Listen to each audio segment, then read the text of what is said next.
a questão do desenvolvimento econômico. A questão do desenvolvimento econômico ela é muito complexa, porque ela envolve vários fatores, depende de uma série de circunstâncias, e aparentemente essas circunstâncias são aquelas que foram apontadas aqui de modo geral. Quer dizer, a questão tecnológica é fundamental, a questão do investimento é fundamental, a questão da disponibilidade de recursos humanos é fundamental, a questão da qualificação da mão de obra também é muito importante. Todos esses fatores reais e objetivos fazem parte, digamos, de uma estratégia de desenvolvimento econômico. A questão não fica apenas nisso, também de passagem foi colocada, mas como é que a gente vê o papel do Estado e o papel do setor privado no processo de desenvolvimento econômico? Como é que a gente orienta o desenvolvimento econômico? Vamos nos basear no mercado interno ou vamos nos basear no mercado externo? Ou seja, qual é o ambiente institucional que esses atores que fazem parte do desenvolvimento, seja o setor governo, sejam as empresas, os trabalhadores, enfim, esses agentes econômicos, como é que eles se articulam? E, portanto, o desenvolvimento econômico é um carro que tem vários motores e, aparentemente, se um dos motores não anda muito bem, ele atrapalha os outros motores e o desenvolvimento acaba não ocorrendo. Tomando o caso um pouco mais amplo na economia brasileira, a economia brasileira, durante a década desde a Segunda Guerra Mundial, 45, até o final da década de 70, ela tinha um processo de desenvolvimento econômico muito intenso. Ele tinha altas taxas de crescimento, mais ou menos a média desse período 45 até 79, foi algo como uma média de 7,3. Enquanto nas últimas 4 décadas, desde 80, essa média de crescimento econômico caiu para 2,4. O que aconteceu? Por que a economia brasileira perdeu essa capacidade de crescimento econômico? Quais foram os fatores que isso desencadearam, que motivaram essa praticamente paralisia no processo de desenvolvimento econômico da nossa economia? Em termos per capita, só para dar para os senhores uma ideia, do período de 45 a 80, a taxa média de crescimento do produto per capita era mais ou menos de 4,4% ao ano. O que significava que a renda média do brasileiro dobrava a cada 16 anos. A partir da década de 80, essa média cai para 0,8% ao ano, o que significa que para dobrar essa média, a renda per capita, nós vamos ter que levar mais ou menos 3 gerações, alguns 50 anos, mais ou menos. Então, por que isso ocorreu? Vários são os fatores que a gente poderia apontar, né? Partindo do princípio, eu concordo com o Wallace e concordo com o Geron, o papel do setor público ele é muito importante no processo de desenvolvimento econômico. Entretanto, lamentavelmente, em função da crise financeira que foi se abatendo no setor público, isso já vem há muitos e muitos anos, começou-se a criar no Brasil uma noção de que tudo que é ruim na nossa sociedade deriva do setor público. O setor público foi demonizado ao longo de todos esses 40 anos como sendo responsável por todos os problemas. Por que existe desemprego? Por causa do setor público. Por que existe a taxa de juros elevada? Por causa do setor público. E por que a distribuição de renda, o Wallace comenta, é por causa do setor público. Todos os problemas são derivados por causa do setor público, e ele foi demonizado. Então, a gente foi assistindo ao longo do tempo, digamos, uma tendência de tentar se minimizar o papel do setor público, quando ele é fundamental para o desenvolvimento econômico, enfim, para todas as atividades econômicas. Infelizmente, essa realidade foi se agravando, e hoje a gente percebe muito toda a questão, e o setor privado é que vai resolver todos os problemas, quando isso não é verdade. Quando isso não é verdade. O setor privado ele é importante, mas se ele não tiver uma orientação fundamental, uma estratégia do setor público, do governo, lamentavelmente a economia não vai produzir altas taxas de crescimento econômico.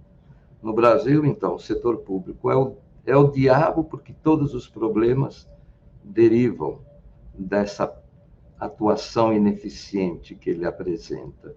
E, por outro lado, ele é o Deus, porque quando algum grave problema surge, como o exemplo da Covid, se não fosse uma presença rápida do setor público, nós provavelmente teríamos entrado numa convulsão social. Então, na questão do desenvolvimento econômico, essa complexidade, o Brasil não cresce. Se a gente cair um pouco para a questão aqui do Estado de São Paulo, o Estado de São Paulo que responde por 1/3 da produção da nossa economia do Brasil, ele é muito importante, e aí começa a surgir um fato econômico que em economia as coisas, elas... vamos pegar política econômica. A política econômica que dá certo durante um período, se ela for mantida, eventualmente ela começa a dar errado.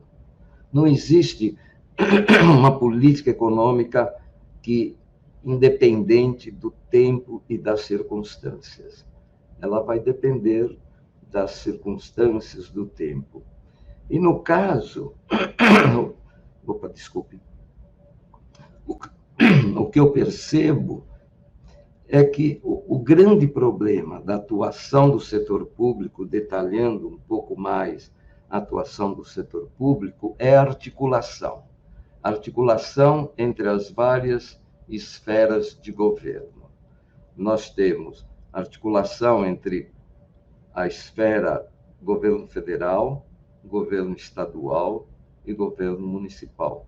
Evidentemente, no papel, as articulações, elas existem, mas entre o papel e a realidade vai uma grande diferença. E isso vale para tudo. A articulação dentro do Estado de São Paulo, de um determinado Estado, também é bastante complexa.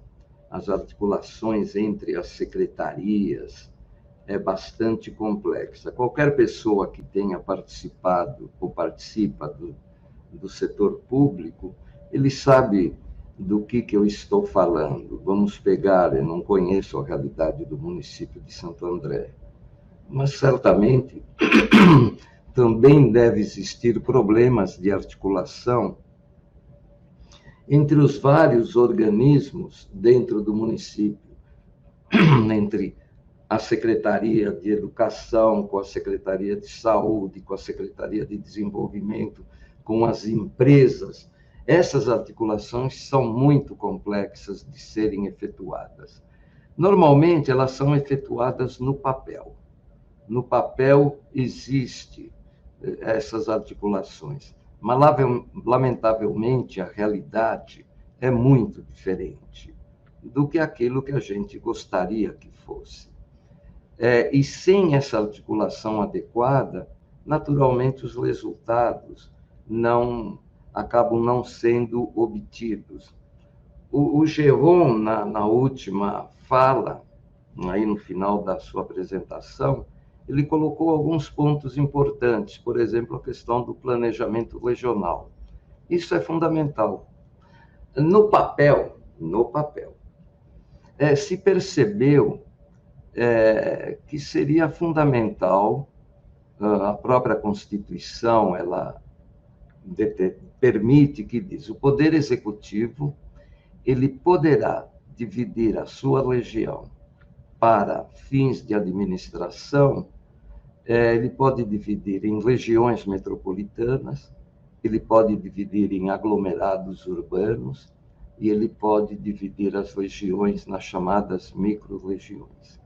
Em cada uma dessas regiões haverá um conselho normativo, um conselho deliberativo para articular as chamadas funções de interesse comum. Porque quando a gente olha, por exemplo, a região metropolitana de São Paulo e sobrevoar a região metropolitana, vocês percebem que não tem é tudo uma conurbação enorme e não sabe quando termina São Paulo, começa Guarulhos ou vai para Santo André, a região do ABC. É uma conurbação total. Evidentemente, resolver alguns problemas, eles não dependem apenas do município, mas eles dependem da articulação do município com os outros municípios. A questão de saneamento, a questão de abastecimento de água, a questão de transportes, toda essa complexidade depende de articulações entre os municípios. A Constituição, então, os responsáveis pela Constituição, percebendo isso, eles criaram as chamadas, no caso, regiões metropolitanas. Nós temos, inicialmente, a mais antiga, da década de 70, ainda criada pelo governo federal, era a região metropolitana de São Paulo. Aí, posteriormente, veio a região metropolitana da Baixada Santista, depois Campinas, e agora, mais recentemente, o governo do Estado acabou regionalizando praticamente todo o Estado. Muito bem. No ponto de vista do papel, está perfeito. O governo do Estado, ele vai ter uma participação paritária nessas regiões metropolitanas, junto com os municípios, para tentar articular ações de interesse comum. Está perfeito. Só que a realidade, ela é diferente. Imagine o seguinte, em função da crise financeira que se abateu sobre o setor público, hoje em dia, a queda na participação dos investimentos, dos gastos de qualquer ente público é muito elevada.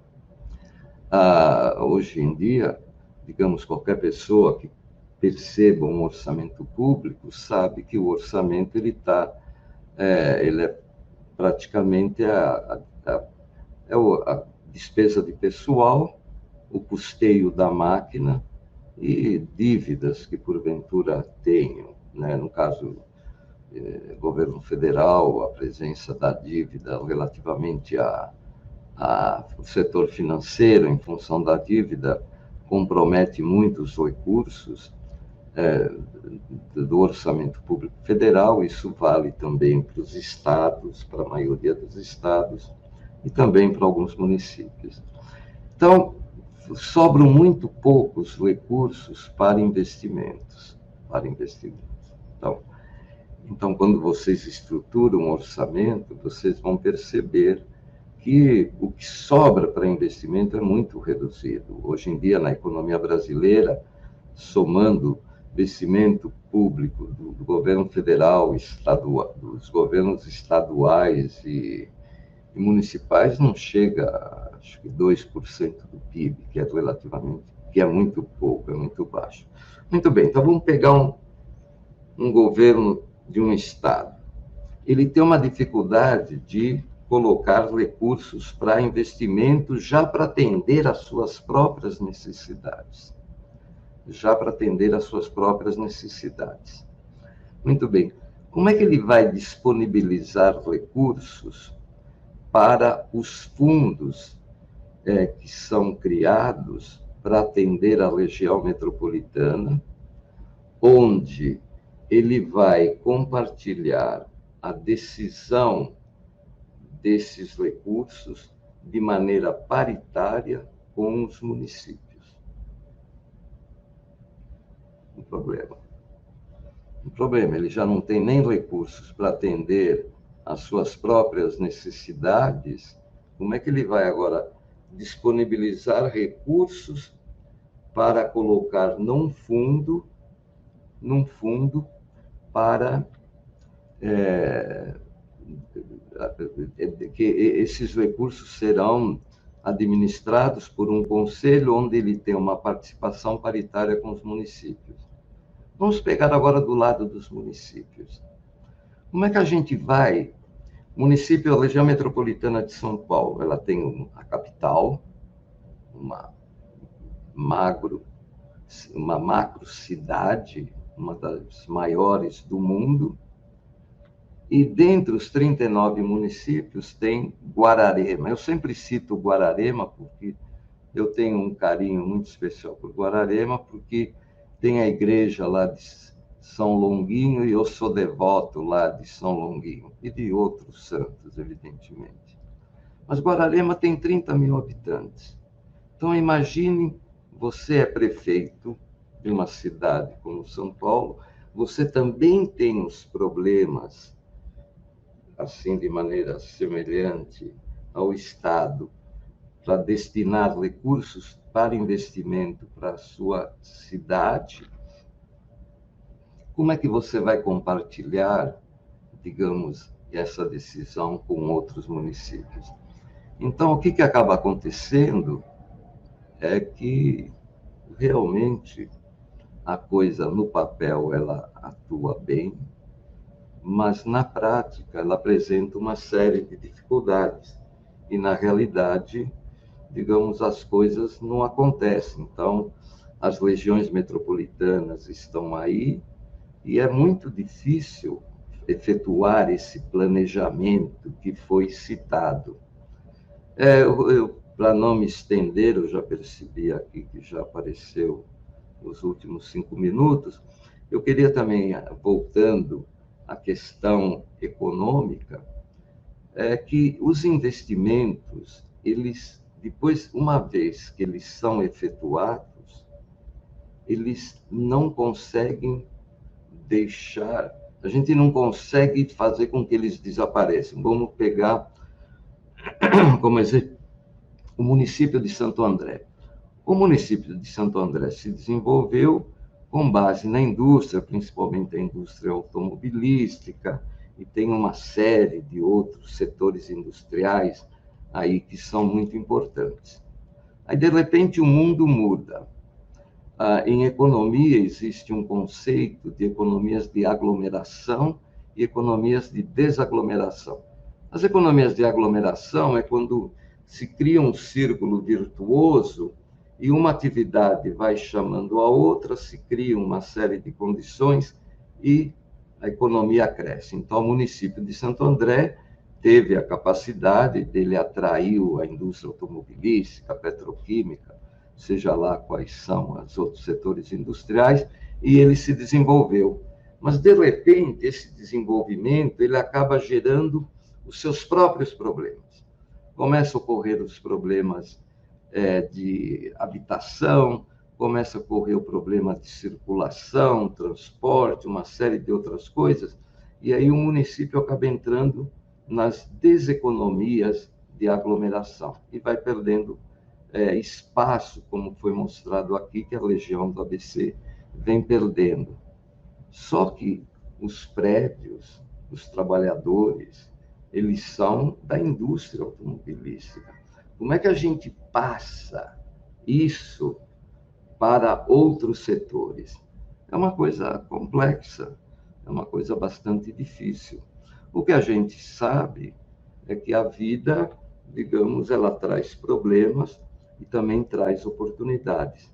E dada a realidade de Santo André, que apesar de todos os problemas, digamos, é um município que está muito acima da média, que tem várias oportunidades, que tem uma mão de obra qualificada, foi citado aqui a questão das universidades, tudo isso, ele certamente vai, ao longo do tempo, conseguir superar os seus problemas. Então, basicamente, era essa a mensagem que eu queria transmitir para você.